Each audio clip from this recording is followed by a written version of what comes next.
Bonjour tout le monde, me voici aujourd'hui de nouveau avec Céline. Oui, bonjour.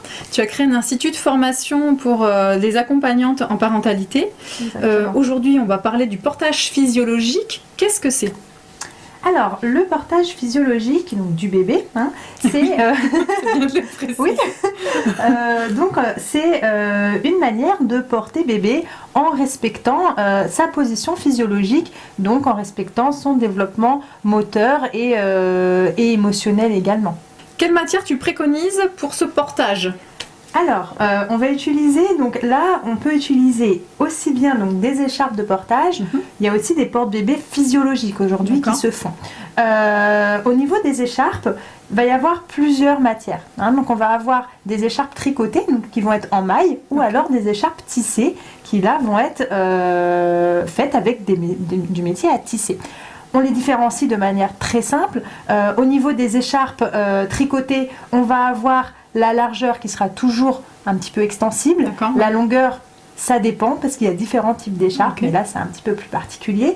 Et les écharpes tissées, elles vont être plus rigides. Oui, voilà. On aura juste une extensibilité dans la diagonale. Voilà.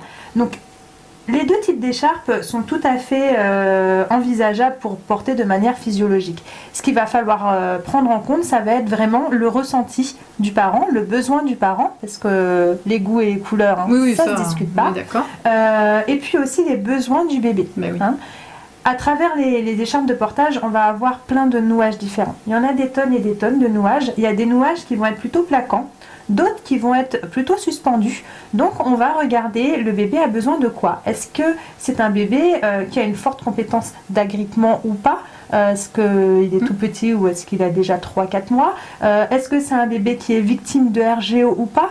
Dans ces cas-là, peut-être pas utiliser un nouage trop plaquant. Donc on va voir vraiment les besoins de la famille pour pouvoir leur proposer la solution, j'ai envie de dire presque idéale, pour porter leur bébé de manière physiologique. Ok, à savoir que, comme tu le disais, les besoins d'un bébé de 1 mois ne sont pas les mêmes que celui d'un bébé de 6 mois par exemple. Donc ça veut dire qu'il va falloir changer d'écharpe ou on change juste de technique de nouage? Alors, tout dépend de l'écharpe de base qu'on aura. Si on a une écharpe en maille, donc une écharpe tricotée, on appelle ça aussi des écharpes en jersey, qui est vraiment très très extensible. Effectivement, quand notre bébé prend du poids, peut-être qu'on peut se sentir un peu mal à l'aise parce qu'effectivement, il y a un effet rebond qui se met en place. Le bébé va s'affaisser, donc on a la possibilité de faire des nouages double couche, triple couche pour un peu plus supporter le bébé, mais peut-être qu'une tissée peut être un peu plus... Oui, on peut changer. On peut changer, ça ne va pas déranger le bébé. On va en fait s'adapter au nouage, et puis c'est vraiment un partage entre le bébé et le porteur. Donc le bébé participe entièrement au portage en fait. Ah oui, bien sûr, on est d'accord. La longueur idéale d'une écharpe, parce que j'imagine qu'il ne faut pas qu'elle soit trop courte, ni trop longue. C'est quoi pour toi la bonne mesure? Alors déjà, faut toujours c'est mieux un peu plus long que trop court, parce que quand elle est un peu plus longue, ça peut nous permettre aussi de bloquer un peu le bassin après un accouchement, c'est hyper confortable.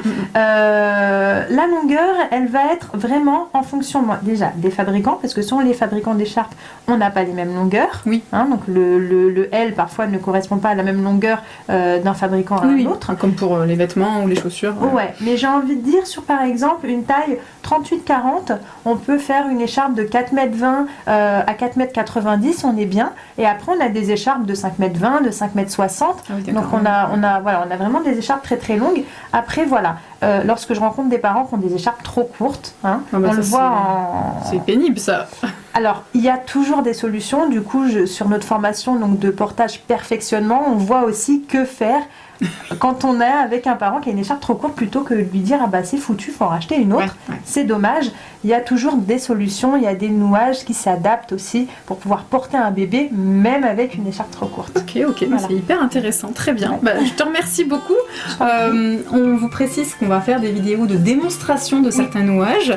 Donc voilà, n'hésitez pas à continuer à nous regarder. On vous dit à bientôt. À bientôt, merci.